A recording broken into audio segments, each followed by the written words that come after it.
Bienvenue à tous dans cette nouvelle émission Les Potins de Trail, présentée par Ludo Collet en association avec Vertical Sea, acteur majeur de la transformation durable du cadre de vie et de l'école de trail qui a pour slogan le trail pour tous et partout.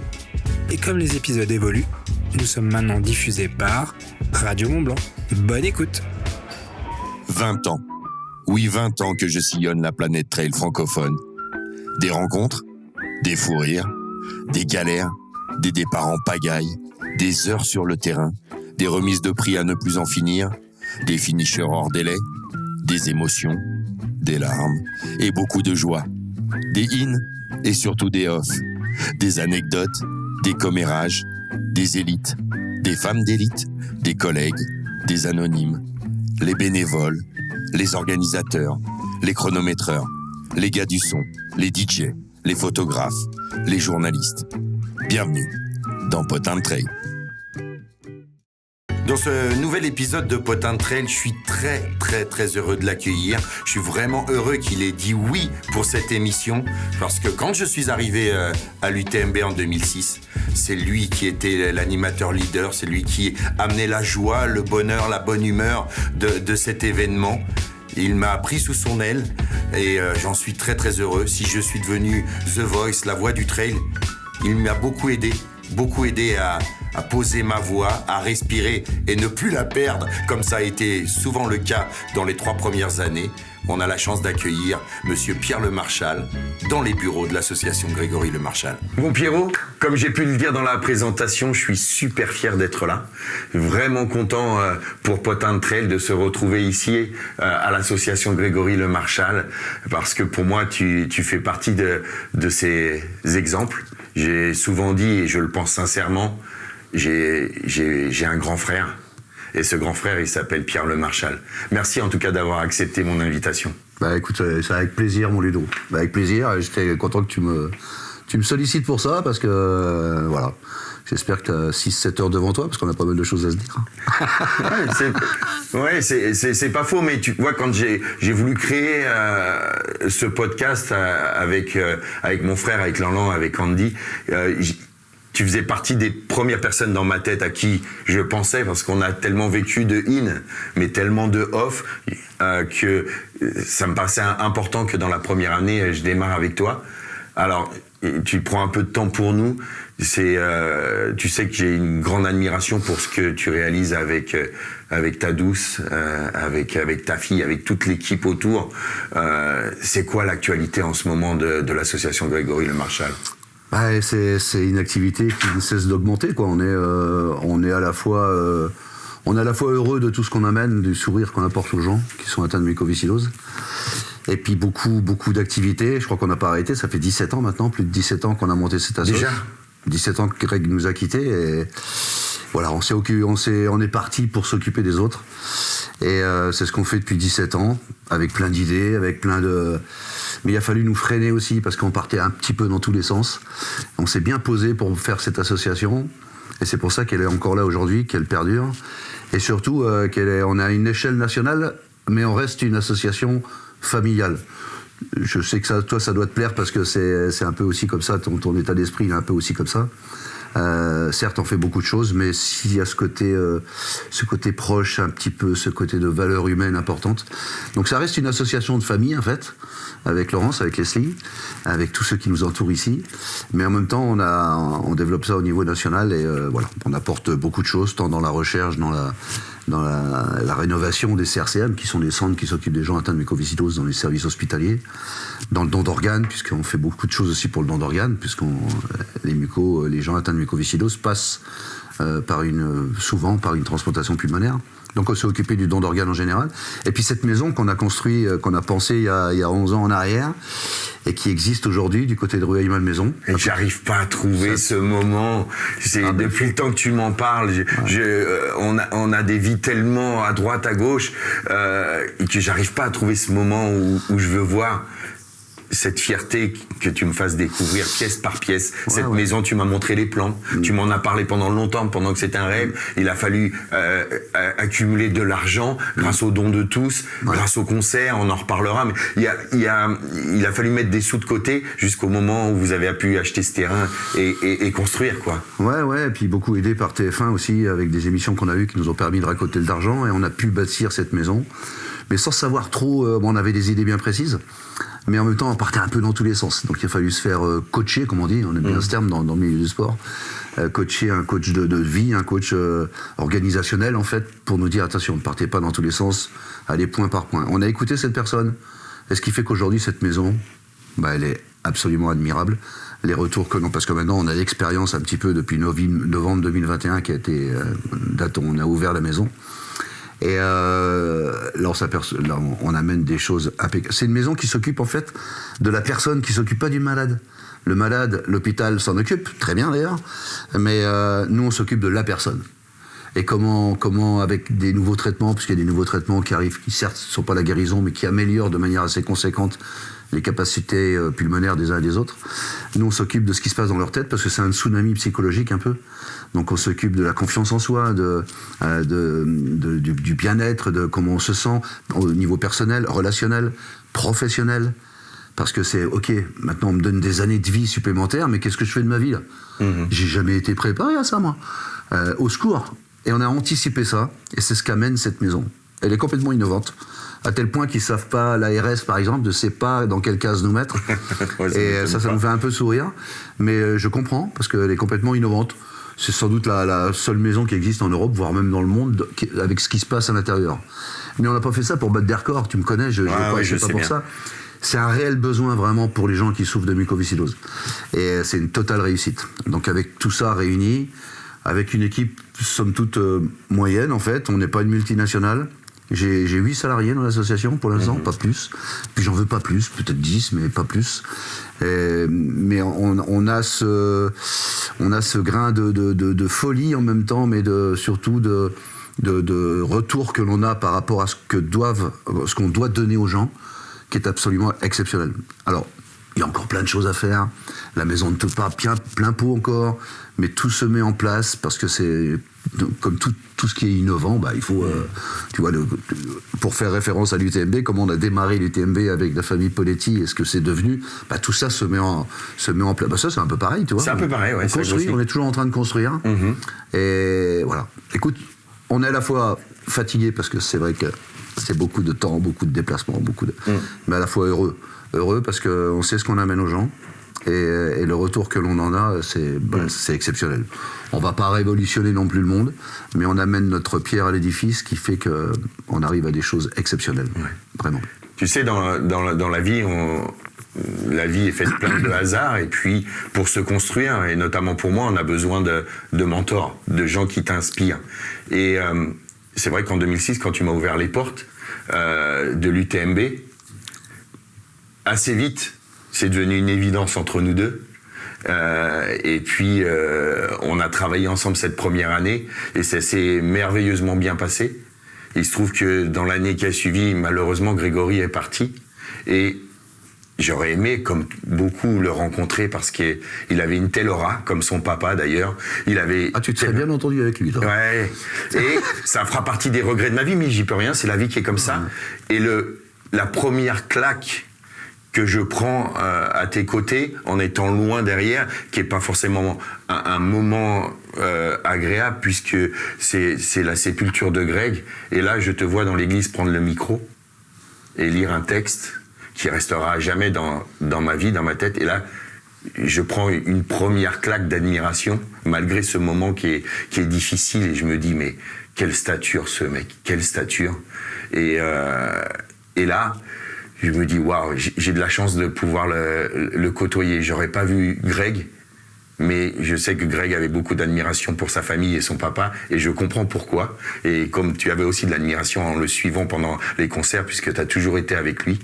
Et là, je me suis dit, waouh, merci la vie, parce que je vais faire un bout de chemin avec mon ami, mon frère, Pierre Le Marchal. Et puis, j'ai pris une deuxième claque. C'est la première fois que j'ai été te voir chanter. et de voir tout le monde les bras en l'air, quel que soit l'âge, de te voir chanter du Brel ou du Lama sans une feuille, sans prompteur, connaissant les textes par terre, ne pas mettre une note à côté. Et là, je me suis dit, ça, là, j'ai du chemin. Là, j'ai du chemin pour devenir The Voice. Et si je suis devenu, on m'appelle The Voice, c'est en grande partie grâce à toi, parce que tu m'as expliqué comment poser ma voix, comment respirer, arrêter de crier, parce que les premières années de l'UTMB, tu finissais tout seul le dimanche. Je m'en excuse encore, mais j'avais plus de voix tellement j'avais voulu mettre d'énergie. Il n'y avait pas que toi d'ailleurs. Hein, ouais. Mais toi, je t'ai jamais vu perdre ta voix notamment, tu vois. Et pour tout ça, bah, merci. J'ai de la chance d'avoir un grand frère comme toi. Écoute, c'est hyper gentil ce que tu me dis. Arrête parce que tu vas me faire pleurer, mais je sais pas si j'étais ton mentor ou quoi que ce soit, mais dès que t'es arrivé, j'ai su qu'il allait se passer quelque chose en fait. Et puis en fait, on t'a pas appris grand chose parce que tu connaissais le trail déjà, tu connaissais les trailers. Ouais, c'était pas de ce côté-là. Et non, mais je veux dire. Ça nous a. Ce que tu sais peut-être pas, c'est que ça nous a beaucoup aidé, nous aussi. Parce qu'il nous manquait ce mec dans le cœur un petit peu de cette discipline qui fait qu'on a grandi avec toi. C'est pas, on t'a peut-être fait grandir dans d'autres domaines, mais tu nous as fait grandir aussi. Il faut que tu le saches, ça. Et ça, c'est important. Je pense qu'on a besoin de tous des uns et des autres. Moi, je suis pas du style, bon, tu me connais suffisamment, je ramène pas tout à moi, ni quoi que ce soit, j'essaye d'embarquer tout le monde, et puis de prendre l'expérience des uns et des autres, le savoir-faire des uns et des autres, pour sa gouverne personnelle. Et ça, c'est important. Si on a cet état d'esprit, on ne peut qu'avancer. Après, le reste, c'est vrai qu'au niveau des voix, vous m'avez fait bien marrer les jeunes animateurs, parce que plein d'euphorie le premier jour, le premier jour et demi, on va dire, et puis après, plus de voix, et c'est le père Le Marchal qui se colle le micro. Alors, maintenant, on en rigole, mais c'est vrai que c'est compliqué. Et je pense que je t'ai appris effectivement à poser ta voix et à ça, oui. Parce que ça, je sais faire. Comme toi, tu sais faire d'autres choses que tu m'as appris. Et c'est ça qui a fait. Mais au-delà de tout ça, de tout ce qui s'est passé, t'es devenu un ami très très rapidement. Et quand on arrive à s'approprier les gens comme ça, à rentrer en contact de cette manière, après il peut rien nous arriver, quoi. On a traversé de mauvais moments aussi, hein, et à un moment donné, je me rappelle, l'ultra, on était fatigués, on était épuisés, on se faisait allumer, eh ben c'est pas grave. C'est pas grave parce que quand on se retrouve sur la ligne d'arrivée d'une telle épreuve, par exemple, on s'en regardait, on rigolait, on a fait je sais pas combien de remises, de demandes de mariage qu'on a fait sur la ligne d'arrivée, de sourires, de pleurs, de gens qui arrivent en rampant, on a tout vécu en fait sur cette ligne, et puis je pense que c'est une belle école de vie. De toute façon, le sport est une école de vie. Ouais, bien sûr. Et le sport, mais c'est vrai qu'on va parler beaucoup du TMB parce que là, nous, c'est le déclic qui se fait là. En 2006, on se rencontre tous les deux. Je suis troisième voix. Vous me baptisez d'entrée en disant le gamin, allez, viens là, on a un café croissant pour toi. Et il se trouve que c'est pas du café. Non, bah non, c'était pas du café, c'est... Ouais, mais c'est 10h du matin. On t'a élevé au whisky coca, voilà. Mais bon, ça veut pas dire qu'on était des ivrognes pour autant. Non, c'était le côté festif. Voilà, il y a le côté festif à la fois sérieux aussi, parce qu'on arrivait aussi à faire la part des choses. Et je pense qu'on a réussi. Et puis quand on voit ce que c'est devenu, puis toi maintenant qui est à la tête de tout ça en termes d'animateur, moi je suis fier de ce que tu es devenu, parce que tu le mérites, parce que tu as mis du temps aussi. Les gens pensent que l'animation, c'est un petit passe-temps tranquille, style qu'est-ce que vous faites dans la vie? Bah, je suis animateur d'événements sportifs. Et oui, mais à part ça, vous faites quoi? C'est un peu comme les musiciens, tu vois. Les gens ne considèrent pas ce genre d'activité comme des métiers. Et c'est un vrai métier. Un vrai animateur, hein, il peut pas arriver avec quelque chose de conçu, de carré, s'il n'a pas l'ouverture d'esprit et le fait de s'adapter aux gens qui l'entourent, que ce soit les coureurs, que ce soit les spectateurs, que ce soit les organisateurs, s'il n'a pas cette faculté à s'adapter aux gens, il est mort. Il est mort. Enfin, il est mort, entre guillemets. C'est un vrai métier d'être animateur. Et je pense que tu as pris... Et puis, toi, tu viens pas de ce milieu-là en plus. Tu es arrivé petit à petit là-dessus. Moi, je vois encore le Ludo Collet en train de me faire des sandwichs à Chamonix sur son. C'est à la sandwicherie. Et à la sandwicherie. Voilà, je trouve que c'est une belle histoire. Une belle histoire qu'on pourrait écrire d'ailleurs. Si on avait le temps, on pourrait écrire tellement de choses avec Seb, avec Christopher Chouche, avec tous les avec Jib, ouais. Voilà, Jib, bref. Avec Monica, avec Wendy, au début. Ouais, tous ces gens-là font partie d'une.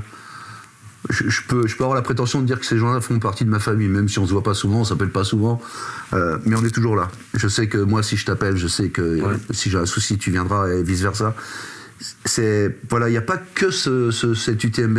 Il y a une vie autour, il y a des valeurs qu'on a su transmettre, j'espère. Oui, je crois. Et ça, c'est important. Ça reste pour moi. Je te disais souvent, l'UTMB avec l'association dont je m'occupais, pour moi c'était la semaine de bouffée d'oxygène en fait. Où on était naze, parce que à la fin de la semaine on est complètement déchenillés. On va pas dire ça par rapport aux trailers qui font des trucs de fou, mais dans un autre style, il fallait tenir la dragée haute et je pense qu'on l'a fait correctement. Et puis amicalement, tout en étant professionnel. Ouais, c'est sûr. Mais après, c'est aussi parce que tu parlais de valeur, mais c'est pas un hasard. Bien sûr, après ta carrière de militaire, mais le sport, il est en toi depuis toujours. J'ai une phrase maintenant qui va devenir une ritournelle pendant les potins de trail. C'est le sport mène à tout. Qu'est-ce qui t'a amené au sport? Mais je crois que c'est depuis tout petit, quoi. Ouais, je crois que moi, le sport, ça a été ma vie, quoi. Alors, j'ai jamais été un sportif de très très haut niveau. J'ai eu un bon niveau en basket, en athlétisme, mais à la perche. À la perche, oui, j'ai fait du saut à la perche. J'étais espoir de saut à la perche français. À l'époque où j'étais au bâton de Joinville à l'armée, il y a l'entraîneur du bâton de Joinville qui m'avait repéré, qui m'avait récupéré. Puis malheureusement, dans cette période, j'ai fait une hernie discale et ça a été compliqué, que pour l'athlétisme, pour le basket. Mais j'avais tellement de préparation sportive que j'ai pu me relever assez vite, mais sans... voilà. Après, je suis parti, j'ai réfléchi, j'ai toujours fait du sport, toujours. Mais je suis parti dans l'entraînement, puisque je suis devenu entraîneur de basket professionnel chez les filles. Ça t'a pris beaucoup de temps aussi. Ah, mais ça m'a pris 15 ans de ma vie aussi. Donc, voilà, j'ai eu la chance de connaître ce milieu-là, ici, à Challes-les-Eaux, à la grande époque de Challes-les-Eaux basket féminin. On a vécu des choses extraordinaires, Coupe d'Europe. Et voilà, Challes m'a permis d'être entraîneur national de basket. Mais avant, oui, effectivement, j'ai une formation de militaire parce que, bon, l'école, je ne sais pas que j'étais nul, mais j'étais toujours fourré sur les stades, dans les salles. Et je suis parti à l'armée. On m'a proposé un jour d'être moniteur de sport, puis pour préparer mes diplômes à l'armée. Je suis parti à l'armée. Et du coup, j'ai fait l'école interarmée des sports, en passant d'abord par Saint-Mexan, l'école des sous-off. Après, je suis venu dans les chasseurs alpins. J'ai eu la chance d'être sorti parmi les premiers, qui m'a permis de... Ce qui voulait dire que tu avais déjà un sacré niveau sportif, même si tu dis que tu n'as jamais été... Oui, non, mais j'avais un bon niveau, mais voilà, sans prétention. J'aurais pu devenir, effectivement, si j'avais pas eu ces blessures-là à la con, puisque avant, la prévention ne faisait pas partie de notre bagage sportif, contrairement à maintenant. Et puis depuis un moment déjà. Et puis j'ai eu la chance de faire 15 ans de chasseur alpin, au 6e BC à Grenoble, au 13e ici à Chambéry. Je suis terminé officier des sports. J'ai fait beaucoup de montagnes évidemment. Je suis allé à Chamonix à l'école militaire de haute montagne pour passer mes diplômes. Et voilà. Et puis je suis parti parce que... Je suis parti, pas à cause, mais en fonction de Grégory, puisque à l'armée c'est les mutations. Et je voulais pas que Grégory soit piégé par ça, et quitter son milieu médical qui est un peu pour ces gens-là qui vivent ce genre de maladie une famille, c'est une deuxième famille à l'hôpital. Et on est du coup j'ai décidé d'arrêter l'armée. Mais c'est là que je suis passé entraîneur de basket à Challes-les-Eaux, où j'ai fait ma carrière aussi d'entraîneur professionnel de basket à Challes-les-Eaux. Ensuite, les filles m'ont épuisé. Ça doit être quelque chose quand même, de coacher des nanas, ça doit être quelque chose. J'ai des souvenirs extraordinaires. J'étais pas entraîneur de Challes, je suis devenu après, mais j'étais un prête-nom quelque part avec mon diplôme pour les entraîneurs étrangers, mais je m'occupais de tout le centre de formation et tout. Et j'étais avec l'équipe, évidemment, pendant tout cette carrière. Et puis ensuite j'ai arrêté, j'ai eu la chance j'avais un copain qui s'appelle Jean-Marie Piquet qui était animateur avec une boîte d'animation, etc., qui a démarré l'UTMB comme c'est lui qui était responsable de l'animation. Et avec un petit camion. Et moi ça me faisait rire, avec un petit camion, mais qui... même s'il connaissait le sport, lui sa spécialité, ta spécialité avec Chouche, avec les collègues, c'était les salons de mariage. Et les salons de mariage, les défilés de mode, etc. On a fait des tas de trucs avec Patrick Schneider, avec Olivier Darcy, Chouche. Donc Jean-Marie Piquet, c'est Jean-Marie qui m'a amené donc comme animateur à l'UTMB. Alors, je sais plus il y a combien d'années, c'est très vieux, il doit y avoir 65 ans. Et, voilà quoi. En fait, moi j'ai baigné là-dedans tout le temps parce que j'ai toujours animé en fait. J'ai toujours tout petit, j'avais le micro en main, je chantais, j'animais. Donc c'était pour moi une transition assez facile de rentrer dans l'animation sportive, commerciale, etc., etc. Et c'est ce qui m'a permis de grandir aussi parce qu'on grandit avec toute activité. Et alors j'ai un parcours assez éclectique en fait, entre militaire, sportif, entraîneur de basket et animateur.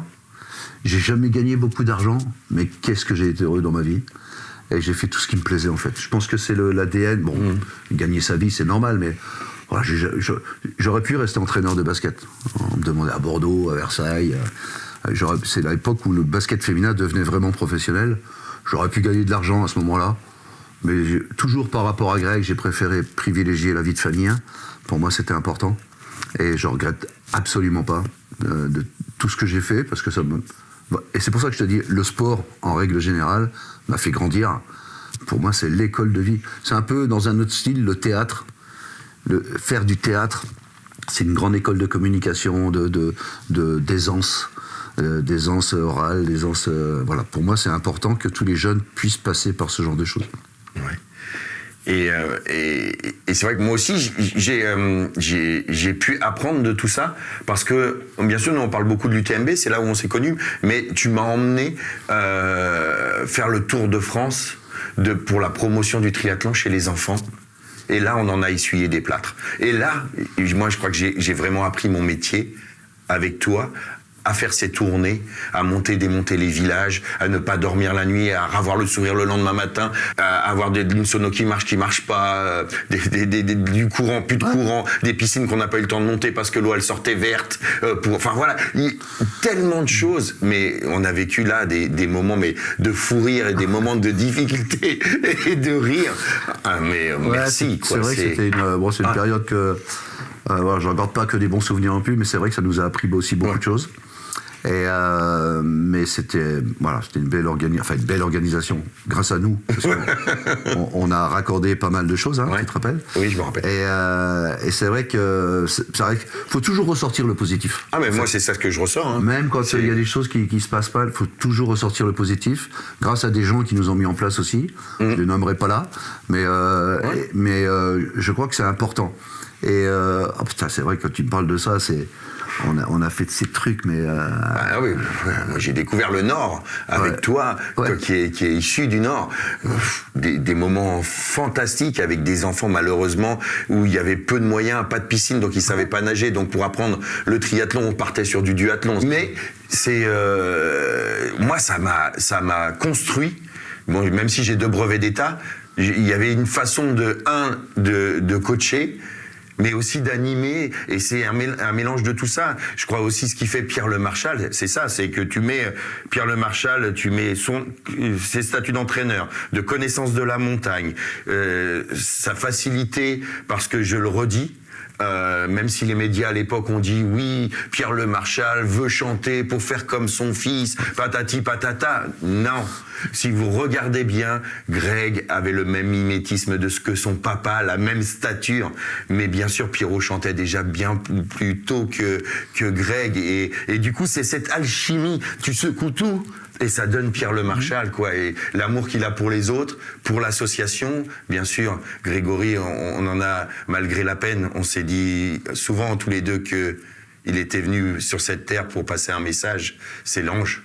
C'est celui qui était là pour faire prendre conscience que on en meurt de la mucoviscidose et que s'il fallait prendre à bras le corps cette maladie, qu'il y ait des chercheurs et des moyens pour pouvoir faire avancer les choses. Et c'est ce qui est, malheureusement, je sais que vous préférez évidemment que Greg soit là. Moi, j'aurais aimé une nouvelle fois le rencontrer, discuter avec lui, passer des moments de rigolade, parce que à vous voir tous les deux, et vous toi même avec Laurence, avec ta fille, avec Leslie, on voyait qu'il y avait cette vraie famille, ce que nous on aime chez les Collets, tu l'as dit. Donc, nous, tu vois, c'est difficile de parler de Greg. Oui, moi je peux. Comme tu en parles, toi tu peux. Tout ce que tu dis, sans doute, il y a des parts de vérité, évidemment. Il s'est passé quelque chose avec Greg, je pense que... Mais je m'en rends encore plus compte maintenant, 17 ans après, ou presque 18 ans, parce que moi je vais un peu partout en France, les concerts et tout, et je rencontre les gens, quand ils me parlent de Greg, mais j'ai des gamins de 15 ans, voire même 13 ans, qui chantent Greg. Alors c'est les parents évidemment. Bien sûr, hein. Il a laissé une trace et pourtant il a fait une petite carrière, Greg. Et la manière dont j'écoute les gamins, mais ça me fait pleurer, quoi. Je me dis, mais c'est pas possible, mais Ouais, tu vois, tu peux pas avoir ce recul-là. Mais... Ce petit con, je l'appelais comme ça. Ouais, je sais que petit con, putain, il a apporté quelque chose dans le domaine artistique, mais pas que. Je pense qu'il avait un charisme qui faisait qu'un regard, tu sais, un chanteur, c'est pas simplement une voix, non. C'est aussi ce qui se passe autour. Comme un animateur, c'est pareil. Hein. T'as la voix, certes, mais il y a aussi autre chose. Il y a les gestes, il y a les regards par rapport aux sportifs. Il y a le dans la chanson, c'est pareil. Dans ce que faisait Greg, c'est pareil. Et il arrivait dans une salle. Greg, tu sais, j'avais dit, tu sais, Greg, quand tu rentres dans une salle de spectacle, la première chose que tu fais, tu vas dire bonjour à tous les techniciens, tous les gens qui sont autour. Et il l'avait fait, ça. Et je le vois encore à l'Olympia, venir à l'Olympia. Il rentre à l'Olympia avec moi. Et la première chose qu'il fait, il pose son sac. Il est monté en haut à la régie au premier étage. Il est passé par les coursives. Il est allé dire bonjour aux techniciens. Je vois encore la tête des techniciens. En se disant, mais attends, il nous fait quoi, lui? Et il m'en reparle encore parce que j'en rencontre de temps en temps sur les plateaux de télé et il me dit, putain, Greg, c'était...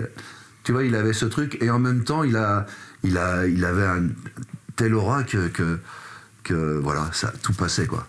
Même quand il faisait des conneries, ça passait. Lui, il est allé voir le Premier ministre à l'époque, on était invité à Matignon, c'était Monsieur De Villepin à l'époque. En 2 minutes 30, il le tutoyait.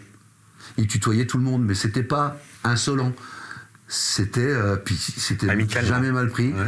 Et il avait ce truc de contact incroyable. Parce qu'il passait des messages, mais pas qu'en chantant, il en passait aussi dans sa vie de tous les jours. Voilà. Et puis nous, ce que tu disais tout à l'heure, la force qu'on a, mais on a gardé cette force en fait, parce que le combat, nous on le mène depuis près de 40 ans maintenant. Et ça a été une évidence de monter cette association. C'est Gérard Louvain et Pascal Nègre qui étaient à côté de moi le 4 mai quand on est venu faire l'émission spéciale juste après l'enterrement de Greg, qui m'ont dit, mais Pierre, il faut monter une association là, avec l'engouement qu'il y a eu, la tristesse qu'il a apporté aux gens et en même temps le bonheur. Il faut faire une assoce. C'est pour ça qu'on a fait l'assoce. On n'a pas trop réfléchi. Oui, mais après, c'est vrai qu'avec le recul, on se dit, putain, on est parti dans un truc de fou. Ouais, parce que vous lâchez pas. Je pense qu'on a su correctement s'organiser. Ouais. On n'est pas parti plein pot, sinon on n'existerait plus. On aurait pu craquer l'argent à droite à gauche qu'on recevait, mais on l'a pas fait. On a essayé d'être cohérent avec un commissaire aux comptes, avec des gens sérieux qui étaient autour en disant, voilà, il faut que vous fassiez comme ça, comme ça, comme ça. Et une fois qu'on était prêt, on a démarré. Et là, mon Pierrot, on arrive dans le moment des potins où la personne invitée nous annonce ou nous dit un petit peu des choses qu'on ne dit pas toujours, mais ton moins bon souvenir, ton meilleur souvenir dans l'animation, et puis aussi des souvenirs ensemble, quelque chose qui t'a marqué. Est-ce que tu as des mauvais souvenirs vraiment?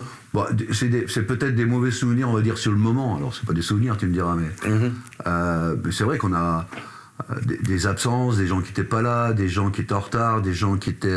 parce que moi, j'étais à la fin du TMB, quand j'ai arrêté, j'étais patron d'animation, ce que fait Seb actuellement. C'est pas simple, parce que même si on se connaissait bien, qu'on était bien potes, etc., fallait... alors, le premier jour, ça se passe toujours très bien, c'est ce que j'expliquais tout à l'heure, hein. Mais après, la fatiguer c'est essayer de mobiliser un petit peu tous les gens comme il fallait. Et les fameuses croix. Alors les croix, oui, alors ça on branche sur les croix, mais ça restera gravé dans la mémoire du TMB. Mais ouais, il les fallait ces croix parce que je savais pas comment m'organiser. Je suis pas un très très bon administratif moi, mais je sais faire quand même. Je suis pas débile. Et voilà, j'ai réussi. Je pense que j'ai réussi à mettre en place quelque chose qui était assez sympa. On a réussi à s'entendre tous. Heureusement que j'avais des mecs comme Chouche par exemple qui nous faisaient toutes les nuits à l'UTMB, qui nous faisaient Alors, tu sais que la nuit, il y a une histoire quand même là. Ouais. Pourquoi on anime 24 heures sur 24 ? Alors là, je peux dire que c'est moi qui ai mis ça en place avec l'équipe à l'époque, Patrick, Chouche, etc. Mais je dis, c'est pas normal que les gens arrivent à 3h du matin et qu'il n'y ait personne pour les accueillir, quoi. Et c'est pour ça qu'on a mis ça en place avec la famille Poletti. Et ils y croyaient pas trop, oui, mais comment vous allez faire, faut voir. Alors c'est vrai que c'était compliqué au début, parce qu'on était 3 animateurs à l'époque. Ouais, on était que 3. Et il y a quand même du monde, hein, encore. Et pour 3 jours. Et pour 3 jours. Et donc il a fallu mettre tout ça en place. Mais on l'a fait. Alors c'était pas toujours évident, il y a du bruit, ça gueulait à côté, évidemment, à Chamonix, on connaît les histoires, on pourrait écrire aussi un bouquin. Mais en fait, c'est même pas des mauvais souvenirs. Je te jure, je pourrais pas... Je pense pas, les mauvais souvenirs, c'est peut-être un moment de fatigue où je venais de blessure ou je sais pas quoi, mais c'est personnel, ça c'est pas grave, rien de grave. Et je pense que tous les mauvais moments qu'on aurait pu passer, il faut en tirer le positif. Ça fait grandir. Bien sûr. C'est Mandela qui disait on ne perd jamais, quoi. Soit tu gagnes, soit tu apprends. Ouais. Et ça, c'est une phrase qui me reste, et c'est la vérité. Maintenant, moi, comme j'aime pas trop perdre, j'aime pas trop. Greg, c'était un fou. Greg comprenait pas qu'un entraîneur de foot disait, moi, je joue la saison pour le maintien. Greg, il disait, mais c'est un con, lui. Il dit, l'équipe de foot, c'est pour gagner. Bon, alors, même si le niveau, il est pas.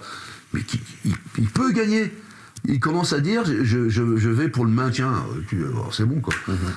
Il comprenait pas la chose. Et moi, je suis un peu pareil. C'est vrai que c'est peut-être un peu moi qui l'ai éduqué comme ça. Et je pense que c'est important d'avoir cet état d'esprit. Donc les mauvais souvenirs, oui, il y en a, mais j'en retire que le positif. Donc ne me fais pas raconter des choses qui... Ah, mais je te fais rien raconter, moi. Mais les c'est relations, toi, si les relations avec les personnes, des fois c'est pas évident. Tu te fais envoyer chier, des fois tu te fais bon, je dis des gros mots, hein, pardon aux caméras, mais moi j'aime bien parler crûment, voilà. Ouais, normalement. Et mais pareil, puis le mal qu'on peut te dire de toi, le bien, etc. Faut glisser là-dessus. Si tu commences à t'attacher à... Pour moi, Ludo, dans la vie, il y a 2 mots importants. C'est oui ou non. Ça a l'air con comme ça, de dire ça comme ça, mais c'est la vie de tous les jours. C'est-à-dire, il faut que tu prennes des décisions. Soit tu y vas, soit tu y vas pas. Mais c'est pas peut-être. Si tu es dans le peut-être, tu essayes de faire plaisir à tout le monde. Tu sais, le son, on essaye pas de vague. On fait plaisir à tout le monde. Mais pour moi, c'est une erreur. Tu es obligé de prendre des décisions. Si tu veux avancer dans la vie, c'est oui ou non. Voilà. Si c'est oui, bah tu y vas à fond. Peu importe de ce qui se passe, tu ne feras jamais plaisir à tout le monde. Ah bah moi, si c'est avec Pierre Le Marchal, c'est oui. Et, ouais, d'accord, mais tu vois ce que je veux dire? Ouais, je vois bien. Mais c'est valable pas que dans le sport, hein. C'est valable dans la vie de tous les jours. Hein. Tu sais, les gens qui essayent de passer de la pommade, comme on dit, faire plaisir aux uns et aux autres. Tu peux pas faire ça. Tu ne peux pas avancer. Alors certes, tu te fais des ennemis, mais tu te fais beaucoup plus d'amis quand tu as cet état d'esprit. Et puis peu importe de ce qu'on dit sur toi, si tu crois en ce que tu fais, si tu as cette fibre, bah vas-y, quoi, fonce. Personne ne te le reprochera. Ton meilleur souvenir dans le sport? Je crois que le meilleur souvenir... Le meilleur, c'est pas forcément le trail, hein. Ouais, meilleur souvenir. J'ai compris. À titre personnel, je pense que c'est les titres de champion de France qu'on a eu avec Charles Lézot Basket qui a été quelque chose d'énorme en tant qu'entraîneur ou entraîneur adjoint. Mais je pense que ça, c'est les meilleurs souvenirs. Et perso, dans le sport réel, c'est vraiment... Alors, tout le basket que j'ai fait beaucoup de basket dans ma vie, mais je pense que c'est le saut à la perche qui m'a fait ressentir des sensations de dingue. Et j'avais cette capacité à maîtriser cette perche. Et bon, malheureusement, j'ai pas pu continuer.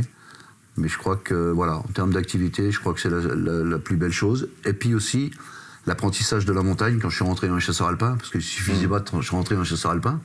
Après, il fallait porter le sac à dos. Et puis, peu importe si tu avais des colonels, des généraux, des capitaines autour de toi, le mec, il avait le même sac à dos. Et tout le monde montait en haut. Donc, cette solidarité aussi sportive, voilà, je pense que c'est quelque chose pour moi qui est super important. Et si je devais retenir à titre extérieur avec des sportifs de haut niveau ce que j'ai vécu dans ma vie, je me rappellerai toujours en 76 la victoire de Guy Dru au 110 mètres haies à Montréal.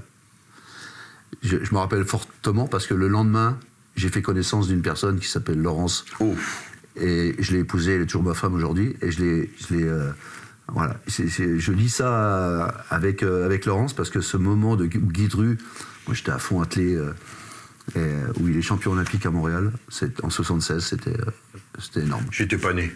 Je m'en rappelle plus trop. Si, j'étais né, évidemment. T'étais tout petit. Et voilà, en parlant de toi, de ces souvenirs, de ces bons souvenirs, de ces mauvais souvenirs, moi, j'ai un très mauvais souvenir avec toi.